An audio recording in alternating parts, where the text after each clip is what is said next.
All right, Coach, you guys clinched the series tonight. You fought out of a little bit hole early on and just seemed to really just flip the script in those middle innings there. I guess what was your kind of takeaways from tonight? I mean, the bullpen not walking anybody. I think that's a pretty big statistic to look at. Certainly the moments, Stu getting 2-2 pitch, executed well to Amade for the ground ball, force out in the fourth when it was 4-3. You look at Thigpen, all that Thigpen did was cool, but what he did in the eighth with Higgs, who's been killing us, just really executing a series of pitches and the 2 runners on. And that was actually after Schrader made a nice cutoff. I mean, look, yeah, we had to lead by 3, but we'd much rather remain at 3 than give up, that run to make it 2. And he cut it off. We handled the rock in the middle of the field on the throw in, and then Thigpen got to work. And, of course, Dill was really good in the ninth inning too. But, guys who got opportunities took advantage of it. Of course, Schrader and Markham, and Wax has been out there now a little bit, but he made the pivotal play in the 7th on the ground ball left side that the runner went, and he whipped it over there to Peyton for a good solid tag, and we ended up getting out of that inning. And then, of course, he hit the game-separating home run to take it from 6-4 to 8-4. And the lighting gets tough here at that time of day, so I didn't get to see exactly where it went. Even you knew it was gone, but it's nice to actually see the ball.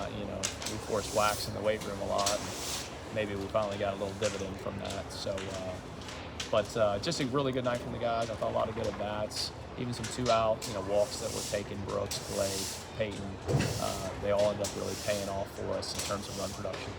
You mentioned Wax, defensively. He's been really strong over at shortstop just these past couple of weeks. Like, what makes him just such a great defender over there? Well, he's a really mobile athlete, kind of, rangy in terms of how he can be in full speed, but also kind of reach down in a certain way. He can throw from all different angles too. So we think he's a very unique defender, and when his focus remains really high, he can field at an exceptionally high level and kind of make it. I don't know how many guys, I don't know what the number is in the country, but there's not a lot of guys that can make all the plays that he can make. We just need him to keep making the simple plays on top of that. But tonight, some really tough ones, and he made them, and hopefully he continues to do that. How cool is it to see guys like Schrader and Markham just kind of run with those opportunities and really have strong performances tonight? Well, we say it all the time, and anybody that's tracked us over the last couple of years, we're going to give opportunities to guys, and there's rhyme and reason to all of it. While at certain moments, I'm sure a guy or two, I get it. I can only write 9 guys in the lineup. I can only throw 1 guy on the mound at a time. But there's a process for everybody, and there's so many factors that go in. But yeah, you're so happy for all of our guys. I mean, I want every guy to be awesome. That would be really cool. It's baseball though. It's so tough. Everyone can be dialed in at the same time. That's why you just got to get to work. We had a big meeting the other day just talking about individualized, increases in your skill set. You got to work on those. You can't just be like, hey, I'm in the season, I'm just going to keep it status quo.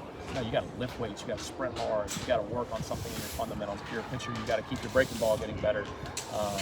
If you can't do a backhand, go do backhands until you can make the play. If our guys keep that mindset, which I do believe they will, then we'll be able to maximize ourselves individually and as a team.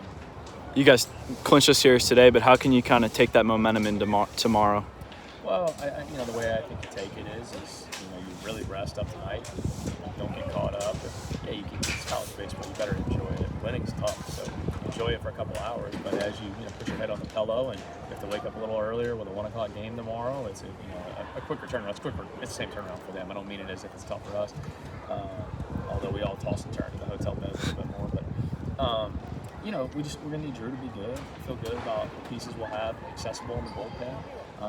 But it's kind of like today. We just have to be able to, when we get dealt a punch, we're gonna get dealt a punch. They're too good. They're too, greatly coached over there. We just have to be able to withstand the punches and then hopefully deliver the final ones. And that's going to be the key, just as it is almost any and every day. Appreciate it, Coach. Thank you. All right, Jacob, you get your first career home run tonight. You do it in your home state. What was that feeling like? Numb. Kind of like a dream come true, honestly. It felt good. Glad I got it. Did you have some family here tonight? A bunch. You've been playing shortstop, and you've been really strong over there. I guess what's been the key to you just doing things defensively? We saw you, have a couple of those plays where you field it and throw it to third base and get the out. I think it's just being confident and being calm, really. Letting a play develop and then just sticking to all the work that you put in and letting it show. And you've been putting together some really good bats at the bottom of the lineup. I guess what does that kind of do for this lineup as a whole when it's so strong top to bottom? I think hitting's contagious, so I feed off the people in front of me, and I just want the people behind me to feed off me.